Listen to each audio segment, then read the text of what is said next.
Fala pessoal, boa noite. Prazer, meu nome é Iaco e eu sou cofundador da Blockchain BH. Não pude estar com vocês aí hoje, infelizmente, mas eu chego no Brasil em breve e espero participar aí dos próximos eventos que estão por vir. Então hoje eu vou dar uma introduçãozinha rápida sobre a essência dos smart contracts. É uma palestra que eu dei em Alicante, na Espanha. Eu vou dar um bitzinho, um pequeno pedaço dessa palestra para explicar o porquê e por que nós temos esses smart contracts e o que está por trás deles.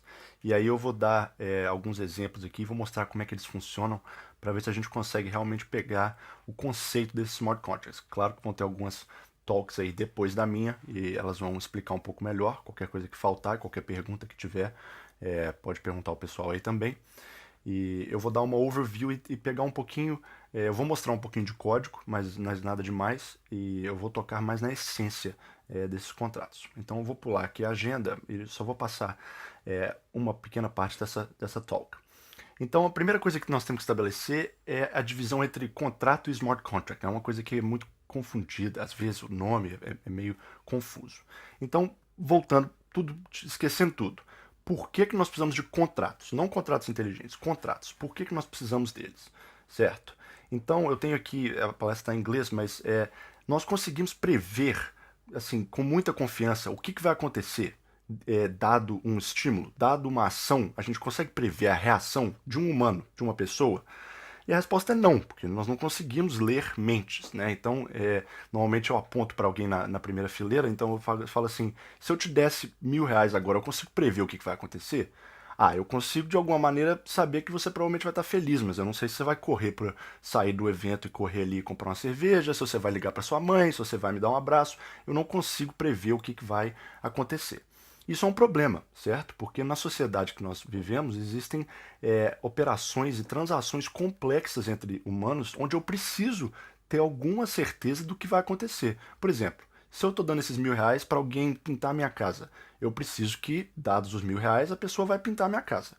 Então é aí que entram os contratos, né? E eu estou aqui no browser porque eu vou switch entre essas tabs diferentes aqui. Então, por que nós temos os contratos? Os contratos, o que eu digo, é que eles pegam um input X e eles querem te trazer o mais próximo possível de um output Y. Então, o que isso significa? Né? É um negócio talvez meio confuso. Mas a ideia é, se eu te dou R$ 1.000, que é o input X aqui, eu quero que você pinte a minha casa, Y. Agora, nem sempre eu vou conseguir isso. Mas, com o sistema que nós temos, o sistema legal, nós temos os juízes, nós temos os advogados, eu deveria pelo menos conseguir algo que vale para mim o mesmo tanto que esse Y, sabe? Então talvez eu pague a pessoa e eu não consigo, ela não pinte a minha casa, mas eu poderia pelo menos processar essa pessoa e ganhar pelo menos o meu dinheiro de volta e talvez alguma remuneração extra por qualquer danos que ocorreram ou pelo tempo que esse dinheiro ficou aí perdido, né? Então os contratos, o que eles têm? Eles são um mecanismo de incentivo, primeiramente, para que eu consiga chegar próximo daquele Y, para que um incentivo para a pessoa realmente pintar minha casa, e também um mecanismo de fallback, onde se houver algum problema, eu consigo chegar bem próximo daquele Y, mesmo que não seja exatamente o que eu queria no primeiro lugar. Mas o lado dos incentivos é muito interessante, muito importante, na verdade. Porque visto que a pessoa do outro lado desse contrato sabe que se ela não cumprir com o contrato, eu posso processá-la, ela pode talvez ter que pagar uma multa ou pode até inclusive ir para a cadeia, provém um incentivo que não me dá uma certeza 100% do que vai acontecer, mas me permite prever com mais certeza o que vai acontecer, entendeu? Então eu não consigo garantir que essa pintura da minha casa vai ocorrer, mas eu consigo ter uma ideia, eu espero que dados esses incentivos do contrato, a pessoa vai cumprir. Então os contratos servem para isso. Então a gente vem para os smart contracts, né? E é um clichê de falar que smart contract não é nem inteligente, não é nem contrato. E eu falava isso também, eu também ensinava que não é contrato. Até que eu pensei na essência do contrato, não na definição. Claro, um smart contract é código, não é um papel com assinaturas e cláusulas e tudo. Mas na essência, ele faz a mesma coisa. Ele busca trazer esse X para o Y, entendeu? Com o código, é isso que o código faz. E código é determinístico. Então, Dado que nada mudou, se você escreveu uma função, um pedaço de código, se nada mudar, essa função vai sempre te dar o mesmo resultado, se você colocar o mesmo input. Um input em código, se nada mudar, vai sempre te dar o mesmo output. Isso é muito importante, porque agora eu consigo automatizar um processo inteiro. Então o que eu digo? Eu digo que smart contracts são contratos, certo? Talvez eles não tenham validade legal, mas na essência eles buscam fazer a mesma coisa. Eles pegam esse input X e te trazem para o output Y. E eles fazem isso com uma certeza. Existe uma certeza. Se eu conseguir olhar para um pedaço de código e colocar sempre o mesmo input, eu vou receber o mesmo output, né? Então, me traz aí um potencial de automação e de fazer os processos muito mais rápidos. Porque com contratos, eu preciso de um sistema legal, eu preciso de um governo, eu preciso de juízes, eu preciso de advogados, tem muitas pessoas envolvidas, tem um sistema inteiro por trás. Agora, com código, eu consigo fazer isso muito facilmente, né? Eu consigo fazer isso assim, ó, rapidinho, né? Então, tem um interesse em trazer essas operações complexas que requerem contratos para o mundo virtual e representá-las por meio de código. Mas, normalmente, durante a palestra, algumas pessoas já percebem o problema.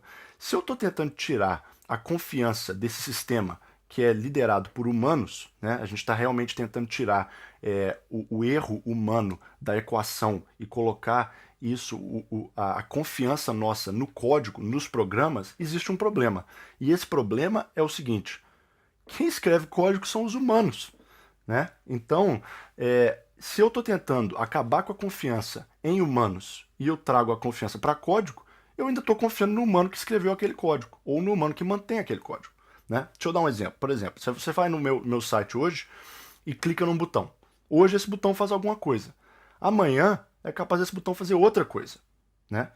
E é por isso que os smart contracts foram idealizados em 1994 pelo Nick Szabo, mas eles só foram implementados realmente em 2015, com o lançamento da mainnet do Ethereum. E por que é isso? Porque se eu crio um pedaço de código para arbitrar uma transação ou algo do tipo, o que acontece? A pessoa que administra o banco de dados, que traz a informação para esse código, ou a pessoa que criou o código, ou a pessoa que mantém o código, ela tem o poder de mudar aquilo, entendeu? O código não é imutável. Então tá bom, o código é determinístico, mas ele não, se ele muda, ele não é determinístico mais, entendeu? Então esse é um problema que nós não conseguimos resolver até recentemente. Até que veio a solução. E a solução aqui está faltando uma palavra também, uma sentença que é: a solução é Public Verifiability and Open Participation. Então é o seguinte, o conceito aqui é o tal. Se existe um pedaço de código num site e requer que só eu mude, para ele mudar só requer a minha autorização, ele está longe de ser imutável, né? Agora, se ele requer autorização de eu e mais uma pessoa, fica um pouco mais próximo. Se ele requer todo esse quarto aqui, quarto não, esse room, toda essa sala de participantes para mudar o código, ele chega mais próximo de imutabilidade. E se existem 1000 ou milhares de participantes pelo mundo para mudar um pedaço de código ou para mudar uma informação no banco de dados, essa informação e esse código chegam bem próximos de imutabilidade. Eles não chegam lá. E é por isso que as blockchains elas não são matematicamente imutáveis. Existe ali uma pequena chance de mudar, dessa imutabilidade acabar. Mas ela é bem pequena. Então existe uma imutabilidade probabilística, que é realmente quase impossível de mudar alguma coisa, visto que requer autorização de vários membros da rede. E é aí que nós conseguimos ter os smart contracts, que é porque nessa rede aberta, e aqui nós não estamos falando de blockchains privadas, eu estou falando do início dos smart contracts, que veio por meio das blockchains públicas, especialmente com o Ethereum, que vai ser o tema de hoje, existem outras, mas é o foco de hoje. Então, agora eu tenho código imutável, e isso é extremamente interessante, porque com o código imutável eu posso substituir esse sistema todo aqui de contratos, eu posso substituir ele por código, e o código, se ele é imutável, eu sei o que ele vai fazer. Então ele vai sempre executar o que eu quero que ele execute. Se eu conseguir verificar o código, eu sei o que vai acontecer. Então, dados os R$1.000, vai vir a pintura. Claro, outro debate aí é como linkar o mundo virtual com o mundo físico.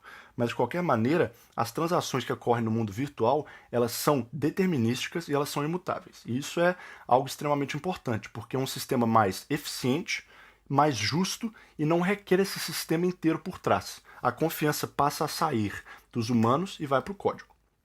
Então eu tenho aqui rapidinho um slide sobre por que eles são, por que a gente quer os smart contracts, onde é que eles ajudam, onde é que eles melhoram os nossos processos. Então tem aqui o determinismo, o aspecto de trustlessness, que é que eu não preciso confiar em quem escreveu ou quem mantém esse código. Se eu coloco código numa blockchain, quando eu digo código, pessoal, eu digo smart contract. Isso que um smart contract é. Ele é simplesmente um pedaço, um grupo de código que é publicado na rede. Mas nós vamos entender isso um pouquinho mais tarde.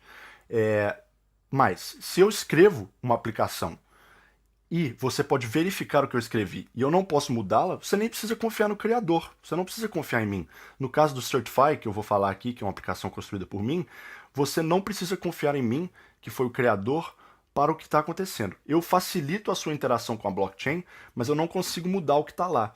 Então, você não confia em mim, você confia no meu código que você pode auditar, que você pode olhar. Né? Então tem a imutabilidade aqui. Eu vou pular esse aspecto de velocidade aqui, eu vou voltar nele depois.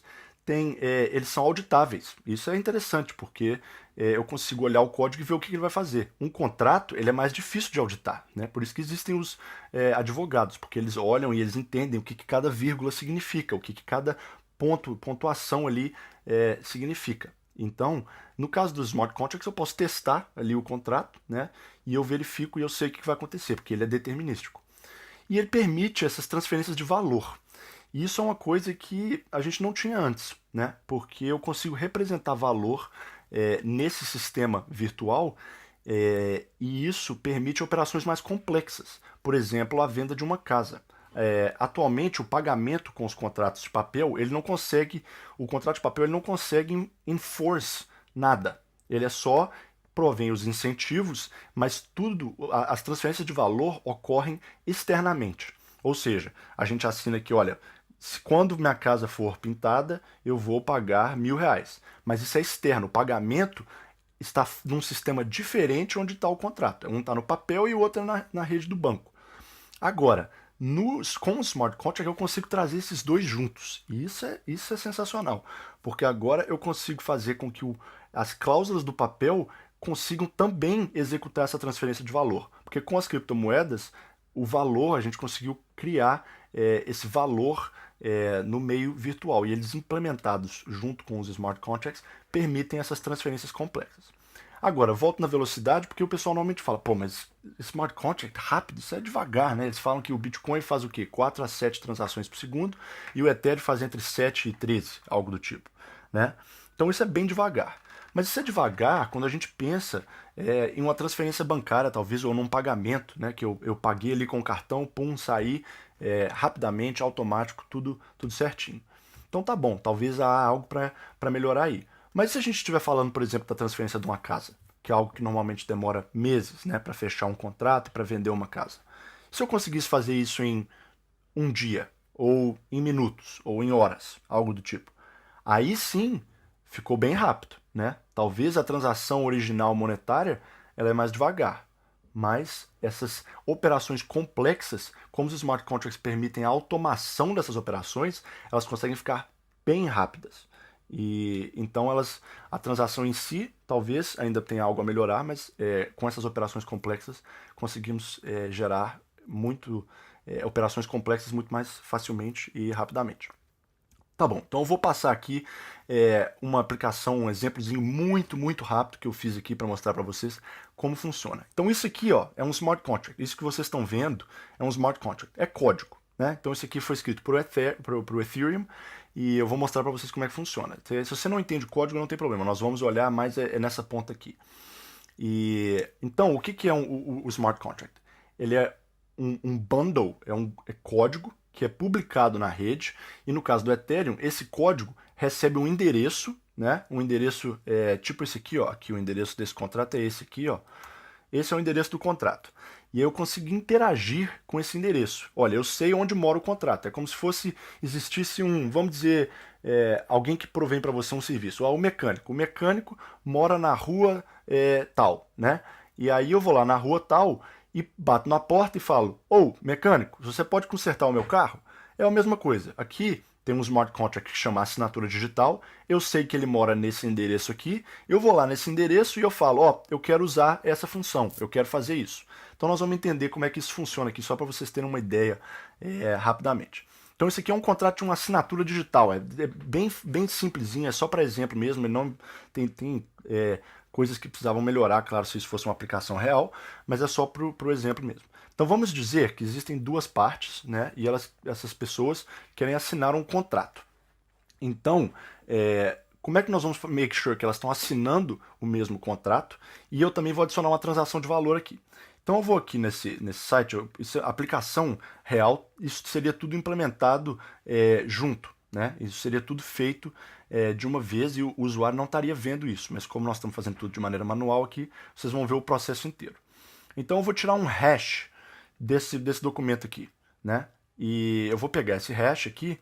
O que é o hash, né? Talvez vocês vão discutir isso aí ainda hoje, mas o hash é a função de hash, ela pega um input e te dá um output determinístico, que é uma identidade praticamente representativa desse arquivo aqui, ou de algo, entendeu? Pode ser texto, pode ser áudio, mas no caso aqui eu tenho um arquivo. A ideia é que matematicamente você não vai encontrar dois arquivos que vão te dar o mesmo hash, porque tem muitas possibilidades aqui, como vocês podem ver. Mas isso é um conceito que vai ser melhor explicado, mas o que vocês precisam entender é que qualquer mudança nesse arquivo vai mudar o hash. Então, com o hash, eu não consigo descobrir nada sobre o arquivo. Eu não sei nada. Eu não consigo olhar aqui e saber nada que está no arquivo. Mas eu consigo saber que é o arquivo. Eu consigo autenticar e verificar o arquivo. Então, vocês vão entender por que isso vai ser importante. Vou copiar aqui o hash, colocar aqui, eu preciso colocar um 0x na frente, porque é coisa do Ethereum, e eu vou adicionar esse contrato na rede. Aí, não deu errado. Mas por quê? Porque eu preciso pagar. Existe uma função aqui que fala, paga 10 Ether para poder fazer essa função. Então, adicionei o contrato. Agora, se eu vier aqui, contrato adicionado, tá falando, sim, verdadeiro, o contrato foi adicionado. Hash do contrato é aqui. Por que esse hash é importante? A blockchain não é um mecanismo muito eficiente para guardar grandes arquivos pesados ou para guardar muitos dados, sabe? Grandes pedaços de dados. Então o que você faz? Eu posso manter esse arquivo aqui fora da blockchain, eu tiro o hash e coloco o hash na blockchain. Dessa maneira eu consigo autenticar que esse foi o documento assinado. Então, ambas as partes têm esse documento e o hash está guardado lá. Então o que acontece? Se houver uma disputa sobre, qual foi o contrato que nós assinamos? Não, no contrato tinha essa vírgula e essa sentença e tal. Você tira o hash do contrato e compara com o que foi registrado. Então você não precisa guardar o contrato inteiro, você simplesmente precisa guardar o hash. Você consegue autenticar que você tem o hash correto. Mas essa é uma pergunta que vocês podem fazer aí para o pessoal. Eu sei que aqui ficou um pouquinho mal explicado. Mas então está o hash guardado aqui. Então uma das pessoas, que foi aqui o assinante número 1, que é esse endereço, esse é o endereço do assinante número 1, tá vendo aqui? Ele colocou lá. Agora, eu sou o assinante número 2, eu sou essa segunda pessoa aqui. Quando eu assinar o contrato, eu vou ganhar 10 Ether, que foi o 10 Ether que o assinante 1 colocou lá. Vamos dizer que é uma transferência aí que envolve um valor monetário. Então, se eu assinar o contrato, eu ganho 10. Então, o que eu faço? Eu pego o contrato que o assinante 1 me mandou, fora da blockchain, coloco aqui e vejo se é o mesmo. Se for diferente, o hash foi diferente. Agora, se for o mesmo, o hash vai me dar o mesmo. Deixa eu... aqui, pronto. Aí, o hash vai ser o mesmo. Entendeu? Então, eu consigo verificar que eu estou assinando a mesma coisa que o assinante 1 assinou. Então, eu venho aqui, gostei, beleza? Então, tá bom. Então, eu vou assinar o contrato. Vocês estão vendo? O assinante 1, ele tinha aqui... ele tinha 110 Ether, porque eu tinha feito uma operação antes. Agora, ele está com 100 Ether, né? 99,9, porque tem uma transaction fee aí. O assinante 2, ele está com 100 Ether. Aí ele vai assinar o contrato, agora ele tem 110 Ether, né? 109,99999 por causa da transaction fee. Agora, se eu venho aqui, eu consigo ver quem é o assinante 2, o contrato foi adicionado, verdadeiro, e o contrato foi assinado, verdadeiro, e o hash está aqui. Então, ocorreu uma transação monetária, duas assinaturas, e tudo que aconteceu está guardado na blockchain, imutável, como nós explicamos antes. Então, eu consigo ver quem assinou, no caso eu tenho um endereço aqui, mas existem maneiras de atrelar esse endereço com a identidade. Esse endereço poderia ser, inclusive, poderia ser João, ao invés desse endereço complexo. Assinante número 1, assinante número 2, contrato foi adicionado, contrato foi assinado e esse é o hash que representa o contrato. Então, eu trouxe esse contrato, eu trouxe um documento que foi assinado fora da blockchain e trouxe ele para a blockchain para trazer essa segurança para ambas as partes e para fazer essa transação monetária, né? Essa transação financeira que ocorreu muito mais rapidamente e de maneira mais eficiente. Então é isso, entendeu? O smart contract é isso. Então agora eu vou dar mais uns exemplos. Os smart contracts eles podem interagir entre si também. Então o Certify.me, que é uma plataforma minha, o que tem? Tem uma funcionalidade aqui, ó. Ele inclusive faz a autenticação de documentos. Aqui é uma multi-assinatura entre as partes, a Alice e o Bob. E está sendo enviado aqui para a Alice, ó, por favor assine. Mandou o documento para assinar. Deixa eu dar uma pausa aqui, tem o preço. E aí vai registrar. Aí na hora que você vai ver, quando clica registrar, sobe esse MetaMask. Esse MetaMask é uma extensão que permite a interação com a blockchain do Ethereum. Então, para interagir com o Ethereum, você precisa pagar essas fees, que vai ser mencionado hoje aí mais tarde. E aí você usa o MetaMask como uma carteira que guarda os seus fundos e que te permite fazer essas interações todas com os aplicativos descentralizados, com os dApps, né? Confirmou aqui, aí está esperando incluir num bloco.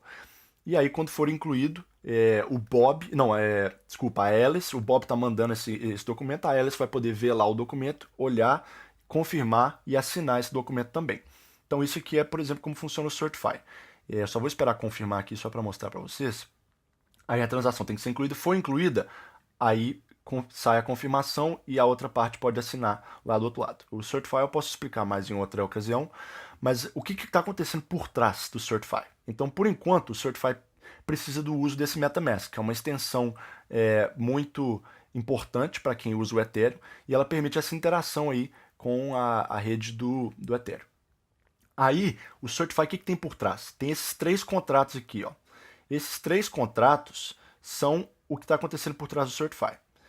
E eles interagem entre si para trazer todas essas funcionalidades para dentro e para mostrar que tudo está guardado na blockchain. Então, o que você está vendo quando você entra num dApp, num aplicativo descentralizado, ele nada mais é do que esse código aqui, que está numa blockchain, no caso do Ethereum, e eles têm os seus endereços respectivos, com os quais você interage com eles, e aí você tem essa interface, que a interface é o código que está fora da blockchain. Né? Então, uma interação entre a interface e a blockchain, você pode fazê-la mais fácil ou mais difícil, pode ter um plugin, pode ter uma extensão, ou pode ter outras maneiras de interagir, mas é basicamente isso, entendeu? Então, é isso que são os smart contracts. Fica confuso com esse nome de contrato, mas eles são códigos que têm um endereço na rede e me permitem utilizar as funções deles. Eles são imutáveis, eles são determinísticos, então eu consigo saber que se eu colocar esse input, eu vou sempre receber esse outro output. E isso permite uma variedade de operações que nós não tínhamos acesso antes, que são, por exemplo, linkar as transações financeiras junto com as cláusulas do contrato de uma vez, mas eles não precisam atuar apenas como contratos físicos. Essa que é onde o pessoal normalmente erra, que é o smart contract, ele é simplesmente código, ele pode ser qualquer coisa, ele pode ser um jogo da velha em código. Então ele não precisa ser um contrato que é válido por lei. Ele pode ser, ele tem o potencial de ser isso, mas ele pode ser simplesmente um jogo da velha. Ele é código que no caso do Ethereum tem um endereço e você interage com ele na rede. Então, por mim é isso. Eu sei que ficaram algumas coisas aí que eu passei rápido, que ficou talvez um pouco mal explicado, mas o pessoal vai explicar aí mais a fundo e espero que vocês gostem do evento. Qualquer coisa, no meu caso, eu estou chegando no Brasil em breve, mas vocês podem me contactar no meu e-mail aqui, iaco@blockchainbh.com.br. Fico feliz de responder quaisquer perguntas que vierem aí e aproveitem o evento. Falou, abraço.